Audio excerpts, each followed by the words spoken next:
Hey everybody, I'm Arnold Schmidt. I teach English and film studies and screenwriting at California State University Stanislaus. I'm a volunteer with Modesto State Theater. We're putting together a seminar on Quentin Tarantino's Hateful Eight, which is his send-up of the Western. A seminar makes it sound a little stuffy. It's going to be much more informal than that. I'll post a video about Tarantino, about the Western, about some film influences. We'll screen the film, and then afterward, we'll have a Zoom session where you can ask questions and we can have a discussion. You'll be able to email questions in advance to the State Theater, and I'll certainly do my best to answer them for you. The film itself, let me just get this for you here. So this is what we'll be doing.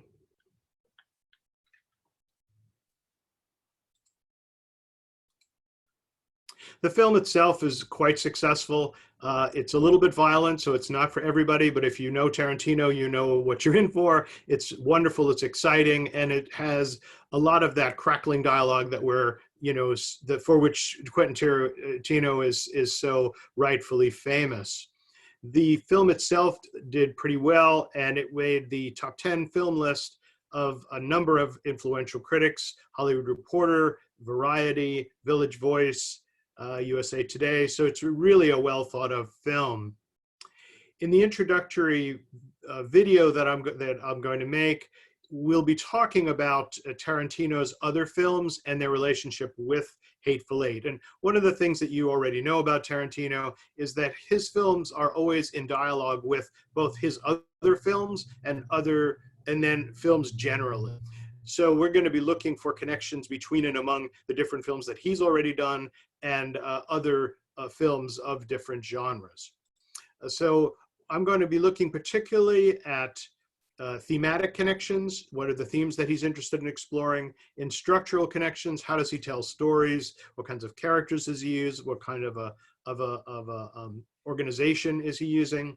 And technical issues, the kinds of shots that he does. This could be things like the way he's using the camera, but it also could be his famous three-way shootouts, something that we see in several of his films rather than the kind of two-way shootout for which most action directors are famous.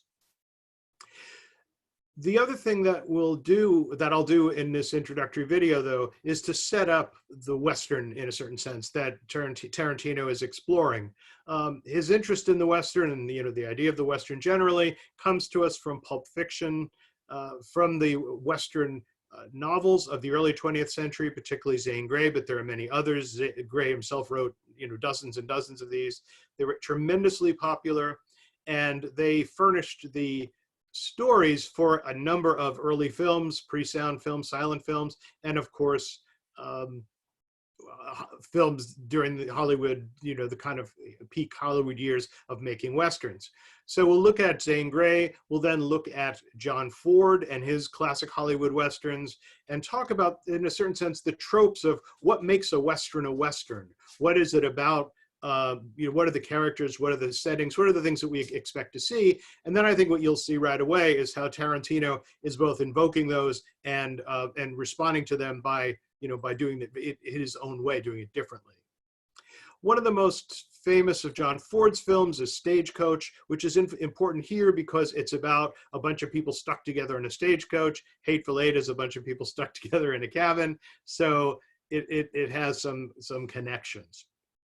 The other film director and series of films that are very influential on Tarantino are Sergio Leone's spaghetti westerns. The most famous might be The Good, the Bad, and the Ugly, but he did lots of these, and these are important influences on Tarantino. He made a comment in an interview that the shootout at the end of The Good, the Bad, and the Ugly is so perfectly done that he wishes he could do something as good. He likes these and he's influenced by these. They're also tremendously popular films and established Clint Eastwood, and it influenced his career as well. Another thing, though, that we'll talk about as we're just setting up our screening is other films that influenced Tarantino. And one thing that he said in an interview was the way that John Carpenter's The Thing, the remake of The Thing, one of the things you'll remember from the climactic scene of the movie is that the creature attacks from below. And one of the things you'll recognize in The Hateful Eight, in a climactic moment, there's an attack from below. So there's these connections between, as I say, the Western novel, the Pulp Fiction, the Western movies, and then non-Western movies that are not Westerns, not genre movies, but are also tremendously influencing Tarantino and his take on things. So I urge you, I welcome you to come join us for this event. As I say, what we'll be doing is posting a video that will talk about basically what I've just kind of laid out for you. You'll watch the film on your own through Netflix or somewhere else. Netflix has a director's cut that is longer and is really quite good. That's the version that I'll be referring to mostly. But here are the Hateful Eight themselves. I look forward to seeing you and seeing you at certainly at the Zoom session. And come and join us and stay safe. Wash your hands. Bye now.